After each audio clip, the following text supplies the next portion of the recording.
तो दोस्तों यहां मैं आप लोगों को कुछ रासायनिक समीकरण देने वाला हूं, कुछ केमिकल इक्वेशन दूंगा जिसको आप लोगों को बैलेंस करना है, संतुलित करना है। समझ में आ रहा है? और जो लोग नहीं जानते हैं वहां संतुलित करना सीख लीजिए। इस वीडियो को लास्ट तक देखिएगा क्योंकि इससे क्वेश्चन गारंटी है आएगा। यह बहुत ही वीवीआई चैप्टर है, बहुत ही इंपॉर्टेंट टॉपिक मैंने चुना है आप लोगों के लिए कि 10th का जो साइंस में है क्वेश्चन आता है कि रासायनिक समीकरण को संतुलित कीजिए, इसमें क्या त्रुटियां आती है, इससे क्वेश्चन बनेगा ही बनेगा। और 30% जो ऑब्जेक्टिव का फंडा उस को देखते हुए ये तो और भी इंपॉर्टेंट हो गया है। समझ में आ रहा है? तो साइंस का जो दोस्तों ये क्वेश्चन इससे जरूर आएगा। तो ध्यान दीजिएगा, यहां जो मैं आप लोगों को कुछ क्वेश्चंस देने वाला हूं कि समीकरण को कैसे बैलेंस करते हैं, तो इस वीडियो को लास्ट तक देखिएगा। जैसे दोस्तों मान लेते हैं कोई रासायनिक समीकरण ले लेते हैं, जैसे कि दे दिया Mg+O2, ये बनाता है MgO, इसको बैलेंस करना है। ठीक है, दूसरा जो समीकरण है K+H2O, ध्यान दीजिए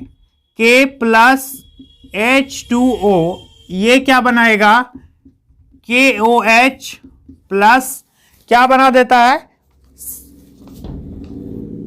ये बना देता है H2।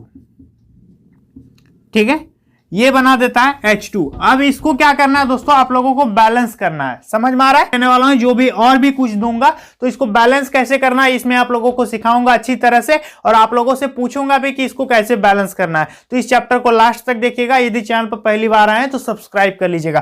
तो दोस्तों ध्यान दीजिएगा कि Mg+O2 MgO और K+H2O ये बनाता है KOH। तो क्या यह रासायनिक समीकरण संतुलित है? यदि हां तो कैसे, यदि नहीं तो इसको कैसे करना है। तो देख सकते हैं रासायनिक समीकरण को संतुलित कैसे किया जाता है, ये बहुत ही इंपॉर्टेंट टॉपिक हो जाता है। जैसे कि दोस्तों मान लेते हैं ये कोई तराजू है, इधर मान लेते हैं 10 kg है और इधर 10 kg है, तब हम कहेंगे कि हाँ इसका पलड़ा यदि पकड़ लेंगे तो ये बराबर हो जाएगा। समझ में आ रहा है? तो दोनों तरफ जो हम लोगों को क्या करना है, बराबर कर देना। उसी तरह इसको कहते हैं अभिकारक और इसको कहते हैं उत्पाद। ठीक है, इसको कहते हैं रिएक्टेंट, इसको कहते हैं प्रोडक्ट। समझ में आ रहा है? तो दोनों को हम लोगों को क्या करना है, बैलेंस करना है। तो कितने विद्यार्थी जानते हैं कि इसको कैसे बैलेंस होगा, ये कितने लोगों को पता है कि ये कैसे बैलेंस होगा? क्या ये बैलेंस है? Mg+O2 इक्वल टू MgO दिया है कि मैग्नीशियम रिबन को जब जलाते हैं ऑक्सीजन के प्रेजेंट में तो क्या बना देता है, मैग्नीशियम ऑक्साइड बना देता है। तो इसको कैसे बैलेंस करना है, तो ध्यान दीजिएगा, इधर Mg के ठो है, एक ठो है, और इधर Mg कितना है, एक ठो है, यानी Mg का काम खत्म है, Mg आप लोगों का बैलेंस है। ठीक है, अब क्या है, O इधर एक ठो है, हम लोगों का O इधर दो ठो है। तो एक चीज याद रखिएगा कि हम लोग बढ़ा सकते हैं, घटा नहीं सकते। और दूसरी चीज, इसको बैलेंस करने से पहले एक चीज मैं आप लोगों को बता दूं कि जैसे ये H है, हाइड्रोजन है, जब इसको 2 से गुना कर देते हैं तो क्या हो जाता है, ये 2 ठो नीचे आ जाता है, H2 हो जाता है। समझ में आ गया? और जैसे मान लेते हैं H2O है, देखिए अब इसको 2 से गुना, यहां 2 लिख देंगे तो इसका मतलब क्या हो गया कि H हो गया 4 ठो और O हो गया 2 ठो, ये दोनों के लिए काम करेगा। ठीक है ना? तो मतलब ये पीछे लगे, ये दोनों के लिए काम करेगा। तो उसी तरह से क्या ये बैलेंस है, यहां पर O आपका एक ही ठो दिख रहा है, यहां पर O 2 ठो है, तो क्या करना होगा हम लोगों को, इधर भी O 2 ठो बना देंगे। ऐसा नहीं कि इधर एक ठो कर देंगे, घटाना नहीं है, आप बढ़ा दीजिए। समझ में आ रहा है? तो देखिए अब क्या करेंगे, हम इसको कैसे संतुलित करेंगे, Mg+O2 इक्वल टू MgO। यहां पर फिर से मैं लिख देता हूं, देखिए Mg+O2 ये हो गया MgO। ठीक है, अब Mg तो एक ठो था, Mg एक ठो था, Mg का काम खत्म। अब O हमको क्या करना है, इधर 2 को करना है, तो यहां तो बीच में नहीं लिख सकते हम, तो ये MgO एक साथ है तो इसके पीछे 2 लिख देंगे। चलिए यहां 2 लिख देते हैं, तो अब देखिए तो क्या हो गया, Mg भी 2 ठो हो गया और O भी आप लोगों का 2 ठो हो गया। लेकिन इधर Mg एक ही ठो था तो इधर भी हम क्या करेंगे, 2 लिख देंगे। तो Mg देखिए 2 ठो हो गया, इधर भी Mg कितना हो गया, 2 ठो हो गया। O आपका इधर 2 ठो हो गया क्योंकि ये 2 दोनों के लिए था, O इधर आप लोगों का 2 ठो हो गया, यानी ये क्या हो गया, बैलेंस हो गया।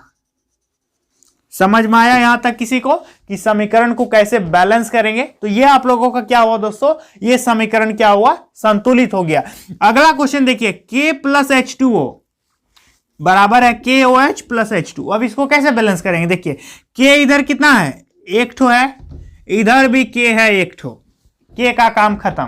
ठीक है, अब H देखिए, H इधर 2 ठो है, H इधर कितना है, 2, एक ठो और 2 ठो, 3 ठो H है, मतलब इधर भी हम लोगों को 3 ठो करना पड़ेगा। समझ में आ रहा है? या तो 3 से ज्यादा करेंगे तो इधर भी वही कर देंगे। और O कितना, एक ठो है, O भी इधर एक ठो है, मतलब गड़बड़ है तो H गड़बड़ है। उधर 3 ठो H है और इधर 2 ठो H है। तो अब कैसे होगा, तो कैसे होगा बैलेंस, यहां ध्यान दीजिएगा, मेरी बातों को ध्यान से सुनिएगा। यहां H 2 ठो है, यदि हम यहां 2 लिख देंगे तो क्या होगा, H 2 ठो हो जाएगा, यहां 2 ठो, 4 ठो हो जाएगा। यहां यदि 2 लिख देते हैं, मान लीजिए लिख, मैंने यहां 2 लिख दिया, ठीक है। अब क्या हो गया, K भी मल्टीप्लाई हो गया, O भी मल्टीप्लाई हो गया और H भी मल्टीप्लाई हो गया, तो सब 2 2 ठो हो गया। अब H देखिए इधर 2 ठो था और इधर 2 ठो, 4 ठो H हो गया। अब इधर भी हम लोगों को 4 ठो करना होगा, तो इसके पीछे क्या कर देंगे हम, 2 लिख देंगे। अब देखिए यहाँ ऑक्सीजन भी 2 ठो हो गया, यदि यहाँ 2 लिख दिया जाए तो हाइड्रोजन भी आप लोगों का क्या ठो हो जाएगा, 4 ठो हो जाएगा, ऑक्सीजन भी 2 ठो हो जाएगा। लेकिन इधर K भी 2 ठो हो गया, इसलिए K के पीछे भी 2 लिख देंगे। अब ये क्या हो गया, अब आप देख सकते हैं कि यह समीकरण क्या है, बैलेंस हो गया है। कैसे, इधर हाइड्रोजन 2 ठो और यहाँ 2 ठो, 4 ठो हाइड्रोजन, यहाँ देखिए 4 ठो हाइड्रोजन है। इधर ऑक्सीजन 2 ठो हो गया, इधर भी ऑक्सीजन 2 ठो हो गया। इधर पोटेशियम K जो है इधर 2 ठो हो गया, इधर भी K 2 ठो हो गया। यानी यह इक्वेशन क्या हो गया, बैलेंस हो गया। यहां समझ में आ गया कि कैसे बैलेंस होता है, ठीक है। तो दोस्तों यहां समझ गए कि कैसे बैलेंस होता है। तो ये 2 इक्वेशन था, ये बैलेंस हो गया। चलिए मैं आप लोगों को 1 2 और इक्वेशन देता हूं, आप ही से पूछता हूं कि कैसे ये बैलेंस होगा। तो इसको ध्यान से देखिएगा और मेरी बातों को समझिएगा कि मैं क्या बताता हूं, ठीक है। तो क्वेश्चन आप लोगों का दोस्तों कि क्वेश्चन है N2 प्लस H2 ये बना देता है NH3। किसी को पता है कैसे बैलेंस होगा, इसको बताइए। तो देखिए N इधर कितना है, 2 है, इधर N कितना है, 1 है, मतलब उधर 2 ठो करना होगा। और H इधर कितना है, 3 ठो है, और इधर H भी 2 ठो है, मतलब इधर H कम है और उधर N कम है। तो हम लोगों को दोनों तरफ क्या करना है, बराबर कर देना। तो लिखेंगे N2 प्लस H2, फिर से एक बार लिख देते हैं NH3, ठीक है। तो N हम लोगों को 2 ठो करना होगा, तो चलिए यहां 2 लिख देते हैं। अब देखिए अब क्या हुआ, 2 लिख दिए तो N 2 ठो हो गया, लेकिन H मेरा कितना हो गया, नीचलका वाला से ये मल्टीप्लाई हो जाएगा, तो 2 3 6, यानी H 6 हो गया। तो इधर भी हम लोगों को H कितना करना होगा, 6 ठो कर देना होगा। तो 2 को किससे गुना करेंगे कि 6 हो जाए, तो यहां लिख देंगे हम 3। अब मिलाइए तो N 2 ठो हो गया, इधर भी N 2 ठो हो गया, H 6 हो गया, तो इधर भी H 6 को कर दिया, हो गया बैलेंस। उसी तरह से आप दूसरा भी बना सकते हैं। चलिए दूसरा मैं आप लोगों को दिखा देता हूं कि कैसे दूसरा कोई इक्वेशन बनेगा। एक क्वेश्चन है कि जैसे दिया हुआ है Na प्लस H2O, देखिए Na प्लस H2O ये बना देता है NaOH प्लस क्या बनाता है दोस्तों, H2 ये बनाता है। इसको कौन कौन बैलेंस कर सकेगा, कैसे बैलेंस होगा, ध्यान दीजिए। Na इधर कितना है, 1, इधर Na कितना है, 1, Na बैलेंस है। अब Na अलग नहीं है, Na मतलब सोडियम 11, Na एक चीज है, ठीक है। अब O देखिए, O यहां 1 ठो है, O मेरा भी 1 ठो है, O बैलेंस है। अब रहा बात H का, H यहां 2 ठो है और यहां 1 ठो है, 3 हो गया। अब इधर H कितना है, 2 है, तो हम लोगों को तो इधर 3 करना होगा।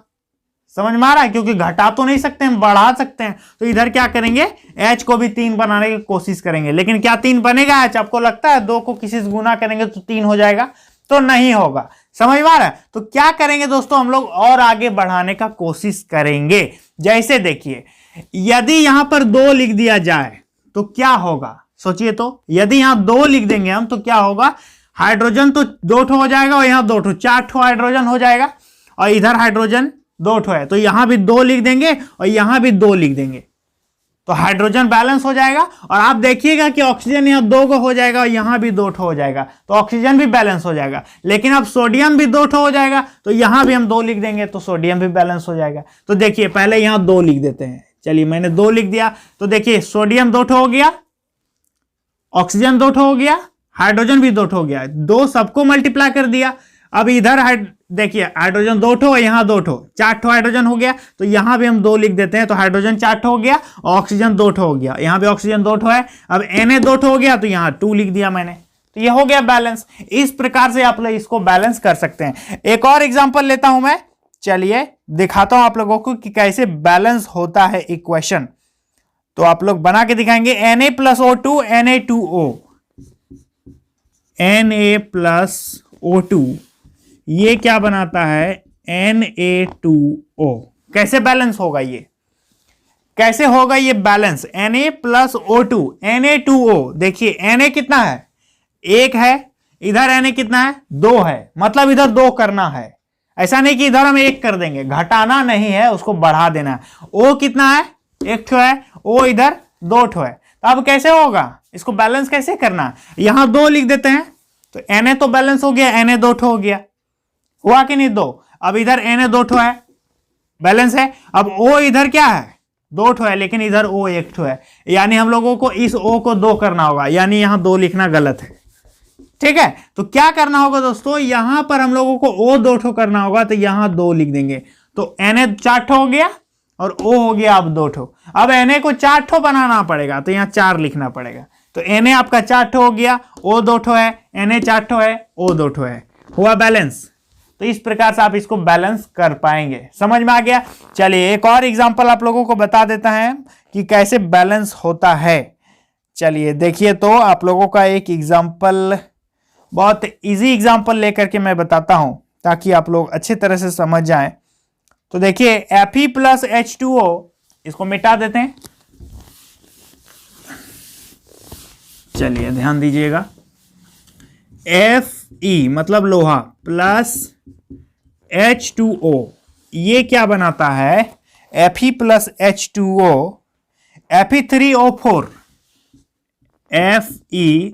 Fe3O4, ठीक है। और क्या बनाता है दोस्तों, प्लस H2। कितने लोग इसको बैलेंस कर लेंगे, कैसे होगा ये बैलेंस? Fe3O4 प्लस H2 इधर बनता है प्रोडक्ट में, आप लोगों का है Fe और H2O, तो Fe कितना है, 1, यहां Fe कितना है, 3, मतलब इधर 3 करना होगा, लेकिन होशियारी से, इधर O 4 है, इधर O 2, एक ही तो है O है, H इधर 2 ठो है, H इधर 2 ठो है, H बैलेंस है, ठीक है, O और Fe गड़बड़ है, ठीक, समझ में आ रहा है। तो अब क्या करेंगे, इधर हम लोगों को 3 करना होगा, ठीक है।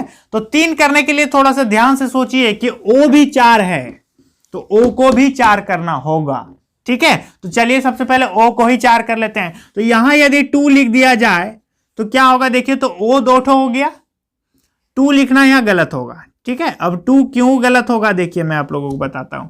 यहां जो हम लोगों को O 4 करना है, तो यहां 4 लिखना पड़ेगा, तो क्या होगा, H 8 हो गया आप, और O आपका बैलेंस हो गया। O कितना हो गया, 4 ठो O हो गया, और H आपका 8 हो गया, तो O तो बैलेंस हो गया। अब H 8 हो गया, तो अब H को 8 करने के लिए यहां 4 लिखना पड़ेगा। चलिए यहां 4 लिख देते हैं, तो H आप लोगों का 8 हो गया। अब क्या है दोस्तों, यहां पर देख सकते हैं कि O आपका 4 हो गया, अब यहां पर हम लिख देंगे 3, ठीक है। अब ये 3 Fe हो गया, Fe 3 ठो, Fe 3 ठो बराबर है। अब क्या है, H 8 ठो है, H यहां पर देखिए तो 8 ठो है, 8 ठो कर दिए हम। अब O 4 है, O 4 है, हो गया बैलेंस। तो इस प्रकार से किसी भी प्रकार का आप लोगों का क्वेश्चन आएगा तो आसानी से आप लोग बैलेंस कर पाएंगे, घबराने की कोई भी जरूरत नहीं है, ज्यादा बुद्धि नहीं लगाना है इसमें, थोड़ा सा ट्रिक यूज कीजिएगा तो आप लोग आसानी से बना लीजिएगा, समझ में आ रहा है। तो इसको जो मैंने बताया कि कैसे बैलेंस करना है, पहले दोनों तरफ देखना है, घटाना नहीं है, उसको बढ़ा देना है, समझ में आ रहा है। तो चलिए दोस्तों, आज के लिए इतना ही, मिलेंगे नेक्स्ट वीडियो में एक नए इंटरेस्टिंग टॉपिक के साथ जो एग्जाम के पॉइंट ऑफ व्यू से इंपॉर्टेंट होगा। इस चैनल को सपोर्ट कीजिएगा, बहुत बहुत धन्यवाद।